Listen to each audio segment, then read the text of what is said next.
This is my favorite out of the 3 new releases. This is Fall of Phaeton. I purchased this myself with my own money. I started out with the 30 ml because that's what I do. And I just freaking love this perfume, you guys. There's something magical, and there is definitely a wow factor to this perfume. I love it so much. You open the box up, what's really cool about it is that you have the whole story that it's based on. So every perfume is based on some mythological story. So the opening has some bergamot and lemon, which I do pick up like a brightness in the opening of this perfume.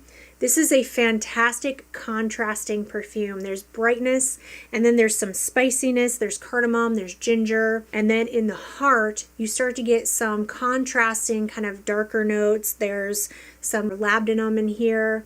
There's also in the base, there's leather, which adds to that darkness, but it's not overpowering. There's vanilla and tonka bean in here, which I think is super important because it adds a little bit more sweetness to the perfume so that the labdanum and leather doesn't feel too much. This doesn't feel too masculine to me.